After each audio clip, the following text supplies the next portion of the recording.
Hi, I'm Bart Hanson, the owner and operator of CrushLivePoker.com. The following hand comes from our call-in show that we record at 4:45 p.m. Pacific Time every Monday. If you want to call in your hand, check out the phone number in the description. 708, you are up next on the call-in show. Who's this? Hey Bart, this is Carmine. How you doing? Hey, how's it going, Carmine? I got a 5-5 PLO hand for you from Friday night at Horseshoe Hammond. Okay. You're not a first-time caller, right? No, I called in. It's been a while, but I've called in before. You're the dude with glasses, right? Yeah. Okay. I Five came to five Commerce PLO, about a five five couple PLO. years ago. Yeah, 5-5 PLO, Horseshoe Hammond in Illinois.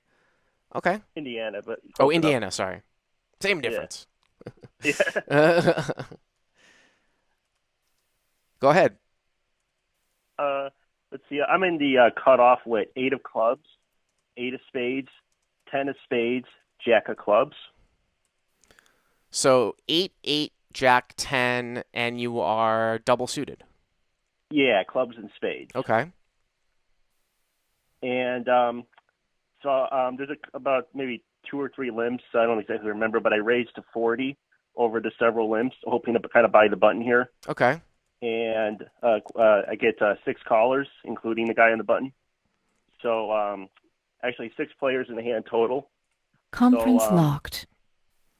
Okay, go ahead. so So you the get 6 pot, people to call. yeah. But you are in position, or did you buy this yourself the button? No, that guy on the button called. So Okay. my plan to buy the button did not Didn't come materialize. together. So the pot is 240 here. Yep. Flop comes out ace of spades, Mm-hmm. 8 of hearts, 7 of diamonds. So I flop middle set with a gutter to a straight. Right, and it's not a flush draw board either, right? No, it's rainbow. 8 of spades, or I'm sorry, ace of spades, 8 of hearts, 7 of diamonds. Right. So really, the only So thing that could possibly be behind to, and you will see this as sometimes somebody flatting you with junky aces, trying to do a back raise, or somebody just flatting you knowing that they've got junky aces. That's all you're really behind to.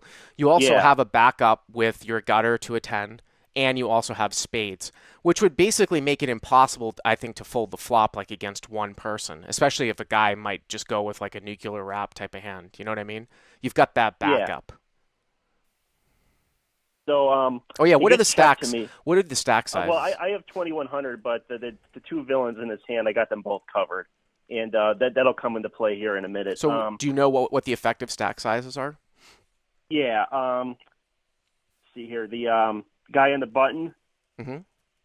he's going to have about 1015, Okay. and the big blind's going to have let's see here, about 440 or so. Oh, so he's short. Okay. Yeah. Okay.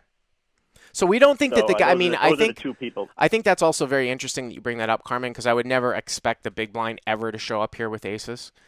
Because when you go 40 call, you said the small blind. Did the small blind also call too after the button? Yeah. So I Yeah. mean, you would expect that this big blind would just pot to get it in. He's going to get more than half of his stack in pre. So Yeah. if one of those, I would dismiss him ever having aces. So Sounds good. yep. So it gets checked to me. I bet 215. Bet a little bit less than pot there. The reason being there, I don't know if this makes sense or not, but the reason being is if I was thinking if the button called and the other guy just decided, well, heck with it, I'm just going to go with it, then I can come over the top and get the dead money. But that's why I bet that amount. But Yeah, that's actually a really really good thing to be aware of. That 100% rule, right? You want to bet yeah, to an amount where if somebody does raise, if one of the short stacks raises, you can actually re-raise, right? yeah. Yeah. I was figured if the guy called in on the button, that he probably didn't have aces. But anyway, but that's not really how the hand played out. But I bet 215. Yep. The button called, Okay. and the big blind calls as well, leaving himself 225. Okay. So now the pot is what we're going to put 645 on top. What about 885. 885? Okay. Yep. And the turn is a 5 of hearts. Turn is the 5 of hearts, okay? Yep. So the big blind goes all in for his remaining 225. Um, the button has 800 left behind me. Mm-hmm. What's your play here? These spots kind of always trick me up where kind of in between and Well, I mean, again, do you know anything about how the button plays? he's pretty decent. I mean, he's not the greatest player in the world, but he's semi-aware of what's going on. It's really tough for the button to have 6-4. So obviously there are two straights, right? That are out there, right? 6-9 and Yeah, 6-4. 9-6 and Yeah, nine yeah, six and 6-4. I mean, it's really tough for the button, I feel like, to have 6-4 here. I mean, God, like you bet. I mean, it's a pretty bad, like, to call with the bottom end of a straight, like 4-5-6, even 4-5-6-9. Well, 4-5-6-9-9-6, he's got a straight. But just to have a naked 6-4 here, I find it very difficult. Now, he could have 9-6 here too. If you call, the pot will be 1,200-ish, and then if he calls, the pot will be 1,500-ish, and then he's got about 800 more, so it would be like 2,300. I'm just running this through in my head. Like, if you call 1,100, he bets 225. That's 1,100. You call 13, then it would be 1,500-ish plus another. It's like 23, 2,400, 800 to call. I'm talking about if the button goes over the top, you'd be getting like 3-1. Obviously, you've got 10 outs to your boat. I'm talking about if he has a 9-6, and then you have a gutter, even if there's only two left. So I find it hard, even if you are to call to fold to him behind you. And like I said, I am by no means a PLO expert, although I have played enough, but I feel like that makes this a spot where I might try to deny this guy the equity, possibly with a heart draw, if he happens to have a nut flush draw. And just, if you, here's my thinking, Carmine.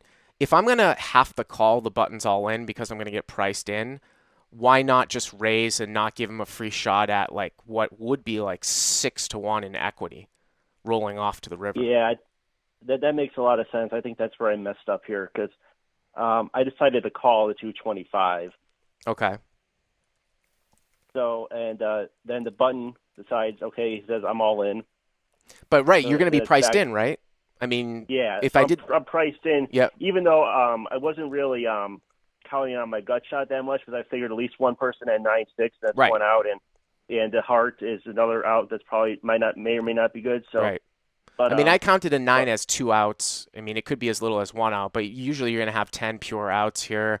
Occasionally, yeah, you might not if somebody has aces up, but I mean, you're going to be getting 3-1, and you're going to have at worst 10 outs, and I think most likely 10 to 13 outs. So, with the pot being that price, I just feel like I would rather deny the guy behind on the button the equity. Now, it's much, much different if you're not priced in. I think it's obviously a much trickier spot. So it sounds to me like you called off, right?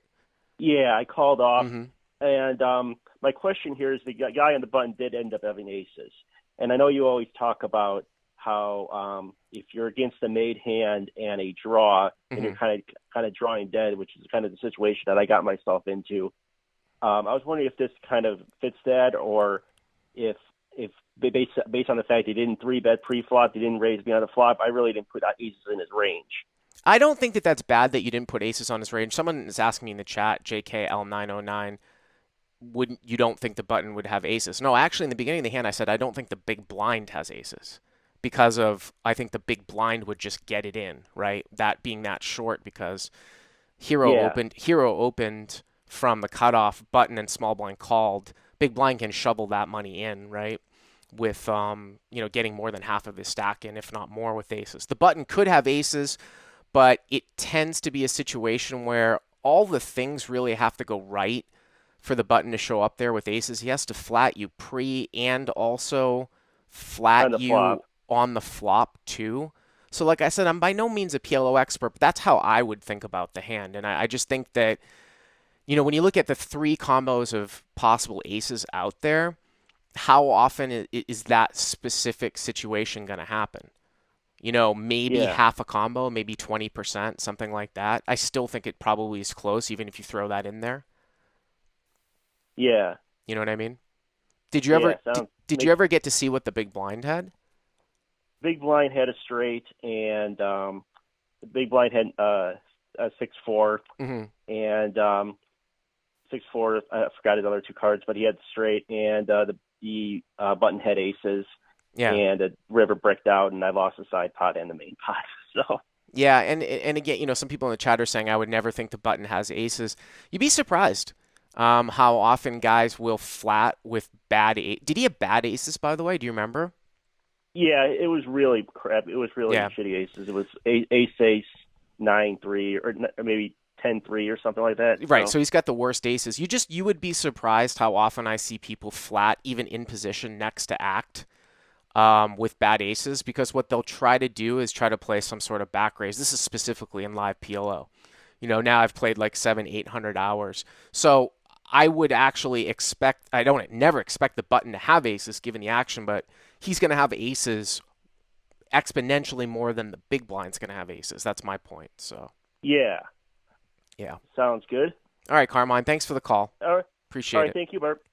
Hey guys, if you like what you've seen here, please click on the subscribe button and you'll get notified every time we put up a new video. And if you want to check out crushlivepoker.com for the first month free, use the code YTA100. Click on the link right there.